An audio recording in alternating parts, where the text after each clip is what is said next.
Bakakos Facts 256 mjebala kuja kutusaka engalo nkomyewo nate amanya gangezo Trace May mukulikeyo abalambudde ne babinaffe babizonto from Western Uganda balabiddwako Kazinga channel balabiddwako everywhere. Oh my god, I'm going to give you details nenga tesinaba kugenda maaso njagala oleme kwerabira ku subscribing and after subscribing njagala liking and then when we post all the videos making sure to sharing. Thank you so much. I like the way my recent videos working. Thank you for watching. Naye ngawe mbagambye watch, viewing game, liking game, sharing game. We'll be good to go. Ngenda bantandika ngawe nkugambye twongera okukulisayo abalambudde ne bannaffe ba higher level tour and travel agency trip eyo twatwala ebbanga nga tugirangira, so babaddeyo ne babinaffe babizonto comedy, so they had fun. Tetwita okulya ssente wekuva e Kampala ngozeeno kaseesa olaba ku mpologoma n'olinnya emmotoka n'onoonya mpologoma n'olengera mukira gwayo ng'eyingira akabira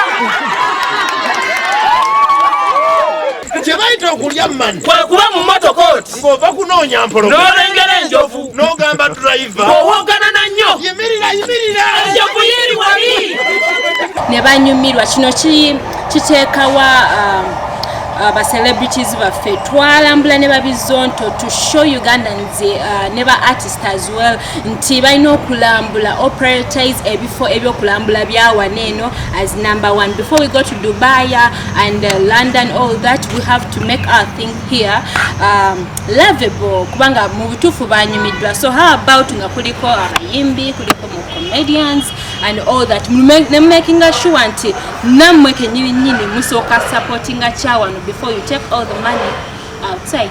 Baba badde banji nnyo nga bwenkyogera abasigadde twalekeddwa emabega because people were booking at the last moment ngate buses zijjudde, but we apologize for that, making sure you save for the next trip. When man kubiddeko saka kubirako bingi, there will be an surprise artist what's the name of artist kyona kyekiri naye just save tujaba tugenda Jinja ne bannaffe aba higher level tour and travel agency.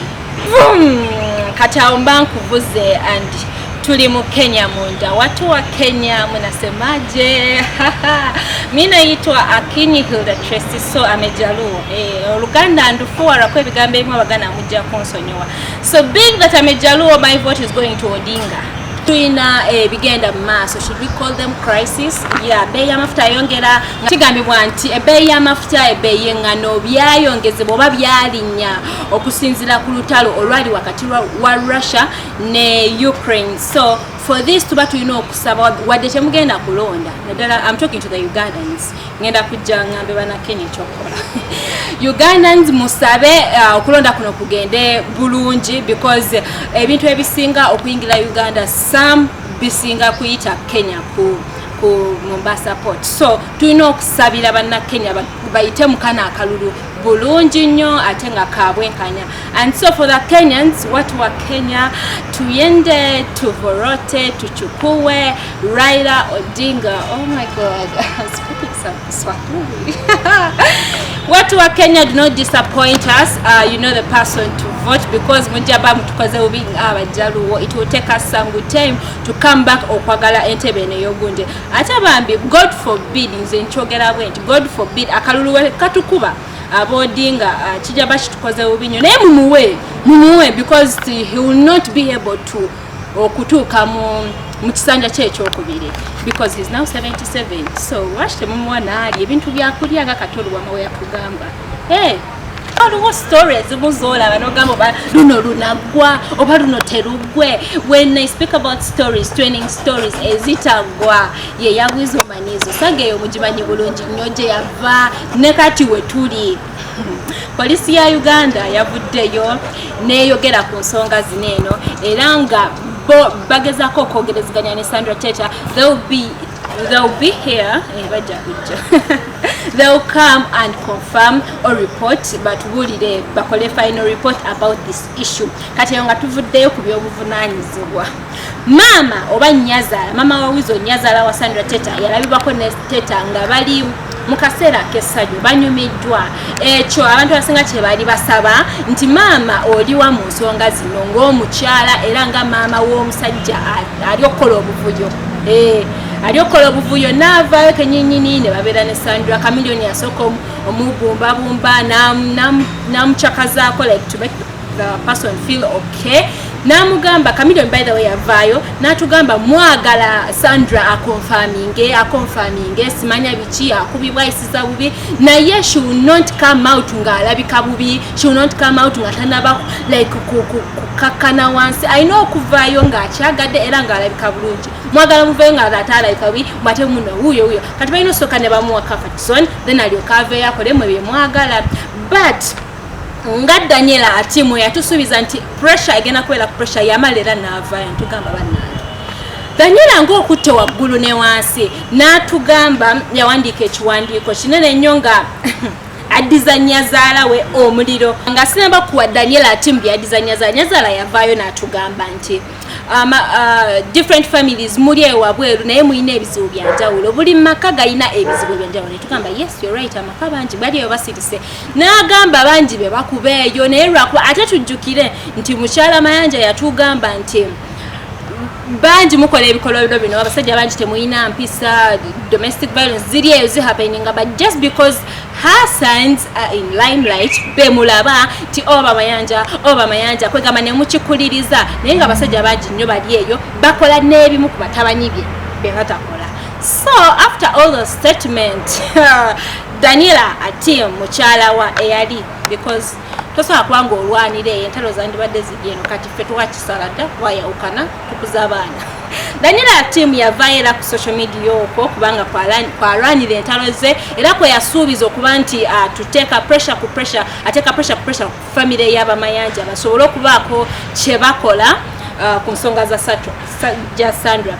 Namugamba dear mama, instead of coming out and saying muyige bababa because every time mpuwe bafunanga obutakanya, I think mama Nazaala yabatuuzanga nga bagamba muyina okuyiga bababa muyina okumanya ebibasanyusa. Tugamba nayiga nti omuntu atayagala muyiga, n'agamba nti muyina n'okukimanya nti abaana bange era bababa basereebu. Ne tugamba does that give you a moral authority? The moral authority okuba nti okuba abaana b'abandi. Does that give you the moral authority okuba nti weisa engage tagasa oba not being a good husband because you're a celebrity? Tukibalekera awo mukyebuuze. Namugamba dear mama, this does not bring any practical solution, it only empowers them. Bino mama byaba shieldinga data Winne Nwagi bya shielding omwana we, it just empowers omuntu buli waberanga ku shielding omwana wange oba wongera manyi kukola bye batalina kukola instead of okubatuuza wansi n'omugamba omusajja yeeyisa bwati nankubadde oli mwana wange oli mutabani wange naye omukyala bamwesa we batyo omukyala tebamukuba omukyala bamu respect. Such kinds ebintu Daniella bya demanding okuva eyali Nazaalawe yajjaja abaana be n'atugamba mbu it only empowers them to keep up what they are doing because in your eyes it's always the woman's fault. She must have provoked him etc. You always say dear mama, this time is now. Take back your position as a parent and start doing the work. We have the most impact on our children, a duty entrusted to us by God. I will be the panel beating them from this side as you start the most immediate work. Kwegamba ati mu kistor bana ekiwandiiko kinene nnyo tatuli bulungi ati netugamba naye there must be a reason kuba toyinza kuviirayo ku Nazaala obwotyo. Abantu babadde mu comment section nga bagamba nze bana Nazaala okusanga Nazaala nange my Nazaala used to do like this. Kwegamba comments zabadde ko nga nyingi nnyo naye nga koka pressure buli waita pressure the most laughing thing ekintu ekisinga okusasa mu bintu bino Weasel manizo aina ebigambibwa mu nkukutu aina 3 organizations eziri ku nsonga zinene era nga ensonga zino tezinaba kuggwa era abantu abali ku lusegere lwa Weasel basabibwa okuba nti ba-advisinga Weasel okuba nti he's at his best behavior, yeeyise bulungi nnyo newankubadde asobola okukuba ensiri emmese byonna ebimusala yeefuule nti tasobola bikuba because they are looking for any way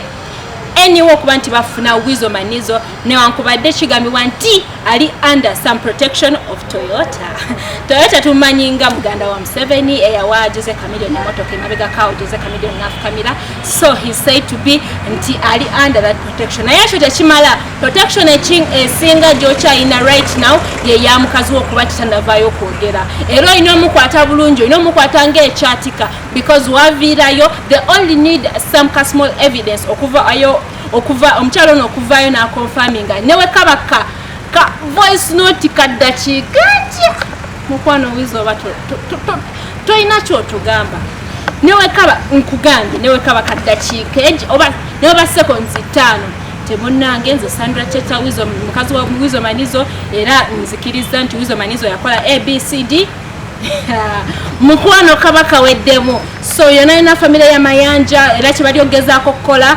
Chameleone Nazaalawe muligezaako kuwembejja mwana ono mukyalo ono Sandra Cheta kyemukola kirungi nnyo because mulina mukwatanga kyatika neba nayenzemba kuba Sandra nange yakoze ebintu nizo kwakola ebintu nesaba emotoka nesaba ennyumba biki because waviirayo okwogera mukwano batoyona na kanwaji Winne Nwagi the fire baby. We are having a concert, by the way, you don't have to forget that. Naye nga ekyo tekijja tugana because we are your friends, ekijja tugana kwogerako mukwano ennyambala erina weetagenda because obviously kino nkyogera nti jja ku mwogezi wa Ministry of Internal Affairs yavaayo natuclarifying natugamba mbu ennyambala ye yali embi because twali tukisaze oba nnyambala oba kirwaki bamugobye kwega buli omu ng'ayogera bibye, so ne bavaayo ne batuclarifying ne bagamba yali yesitazizza ba clients abalala mwoso mwalimu abaana mu kizimbe kino mbu ne batandika okupointinga out mbu ayambadde bubi mami see how that good nze naye kyengamba olowooza baali kyebagamba sima celebrity oba yonna ebigambo bikyusibwa naye tetulina ngeri gye tuwakanyaamu omuntu yali ku siini celebrity boyfriend anyway yavaayo n'atuwa side yaabwe ya Ministry of Health ne Nwagi emabega kawo n'atukolera live n'agamba oh my god I'm so delicate, you have to hold me like nze nkoledde ebintu bingi nnyo naye eggwanga lino naye gotule mu office nolowooza you own everything. Okay kale bweteyabegedde nze yabisazemu but obviously she says she's delicate abantu babatwala ne babagiragira ebintu so passport yokakako anyway bigambo byayogera bingi nnyo naye netwewuunya netwebuuza we as the public or Ugandans or the fire baby fans nti Swanks Avenue ekozeewo ki you're so disappointing. Okay we believe nti muli so busy organizing that concert ne concert ya Juliana, you're so busy kubagamba naye on this case I believe Swanks Avenue is a big company and it has the PRO yandibadde avaayo nga tuclarifyinga omuyimbi in fact tetulina kyetumwetaaza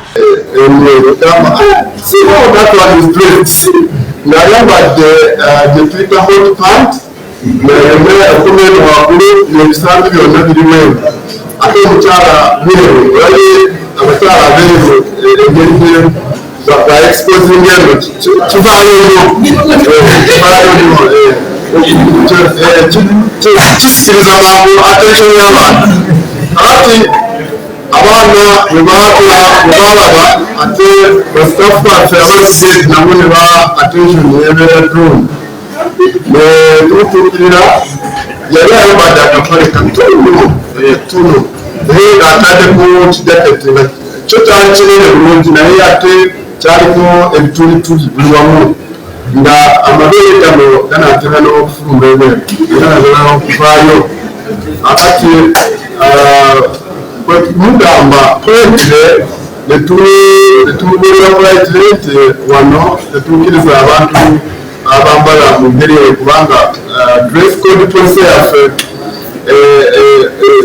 erundirira kubeera ng'omuntu ali smart ali decent kubanga gavumenti ministry tubeerako n'abantu abazadde tubeera abantu bazina banazaala baabwe kufuna passport n'obwana obuto n'obwo obwali awo bwewuunyeyo okulaba omuntu nga maama mulamba ng'atyobola ekitiibwa ky'abamaama kwegamba engeri gyeyayambaddemu nga tiwa bakyala kitiibwa n'abakyala nabo abaaliwo baalaba nga si kyo kirungi tetwamukola bubi naye lwakuba ye ate yafulumya ebigambo nga mutwalo tumugamba aveewo ng'avuma abantu bafalesirikale abapoliisi baatu ba professional nyo tebamukwatako ate ng'abakyala banne be bamutuukirira abapoliisi nga bali professional bulungi nnyo ne bamugamba nyabo wadibadde ogenda n'okukyusa engeri gy'oyambaddemu n'olyoka okumawo kati ntwala omukitakono kubiriza abacelebrities baffe abali eyo abayimbi n'abalala abazaanya firimu obuba mujja ku ministries za gavumenti ng'ezo nga internal affairs. Simanyi oba waliwo abatali, but me I'm delicate. You have to be so nice to me. Like, abalala babatwala mugundi ne bamuwa massage because, you know, they want you to, you know, to have all the energy. To be treated nice. We deserve it. We are already going through a lot in Uganda. Ashtegera chuvanga abamu babivaako n'agenda n'akuba ekyeyo kubanga kamanyiro everywhere. Ashtegera, learn to respect us. Mukazi watunga alwanye entalo okuva mu UK, alwanye entalo okuva mu Dubai. She's the one doing everything for herself. Nenga mwenga company abamutwala mumutwaza ki. Some of the analysts of entertainment bava ne bagamba kirabika songs yakowa Winne Nwagi, because what should we say, oba ne Nwagi nga yakowa da songs ebintu bye yekola akola ayagala bakole ki aba songs bamute naye mukwano mujaba musubidwe ekintu ekinene nnyo, because I believe me simani, but what I want to say, Winne Nwagi abayingiriza nnyo because she's booked than I don't know. Nainze kubyenda ba I see Winne Nwagi mu mikolo mu concerts like as in she's making money for you guys. Kati we mumu namusula anyway. Kyonna kye mwesize naye ng'ebiri mu nkuubo bigambibwa nti omwana abandi mwamukowa. On that voice nedda bambi, you need to come out ne mubako ekintu kye mukola. I believe kale you are busy, we understand your situation. Naye Nwagi is making for you guys money. Why not support her? Ne muvayo ne mumulaga some love. Like nga company jakolera, because teyandivudeyo kweregana abantu kwewozaako nga aina abamutwala. Kye kintu Jeff Chiwa kye bakolanga ne Shiba alinga acidic, and then even when they talk about her wenzolooza tali mu ggwanga Uganda naye tekyamukolera nnyo, but when she lost the management tovala naye kati agira twali twamumanyira eri nti newe tunayasama she's going to keep quiet. Naye bino ebyokumala ng'ogera nti we believe they are humans, nabo banyiga naye ebintu by'okumala okwogera yogera yosobola okwagala okuzaayo ekintu and you cannot, and yet waliwo abantu abasasulwa we believe abalina okukola emirimu nga gino eno. So n'ekirala ekya Swangz Avenue kyetutategeera kale ebyo mbimaze naye kyetutategeera Winne Nwagi still lwaki ekivulu kye muba mukitunza keti ekyazawi mwakitegeka bulungi, you didn't sell it off to any promoter.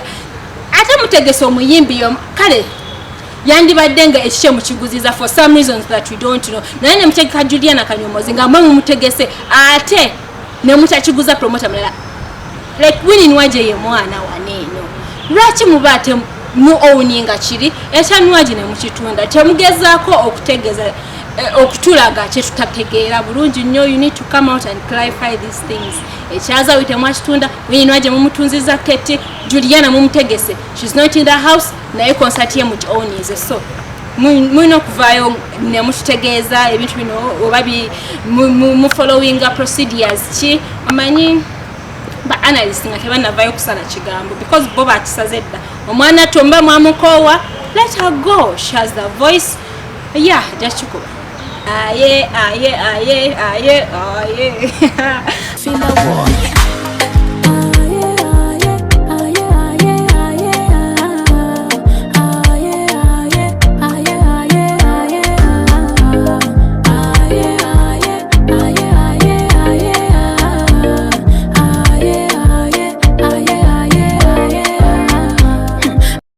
Kekayimba karetore akapya naye bannange we mulabanga ebifaananyi simanya mulabye story temuginaako bitwera amagulu mukwano temusala kigambo. Sometimes tukola stories naye naffe tutomera nga twalaba ebifaananyi bya Winne Nwagi ne omukulu Zambale Blasi omukasa ne tugamba ng'ositukidde mu giya nnene tomboyo namusobola. Naye ne tugamba bannange tusaze kigambo paka ye batufulumiza video ne tugamba muyigangako okusirika bannayuganda. abantu batayede ka video twasala ekigambo simanya bali mu branding simanya bali mu bride batunda ngoye kombe mukwano. Bless you Mukasa was a vixen. It is a nice song mukanonyeko naye tutamanyi Rachel Ray watandika nga tomboy byagwerawa byagwerawa mukwano ze wadyo nyumira muri mweri style naye no yonze ng'omuntu personally I don't understand this one. Yeah, King Michael.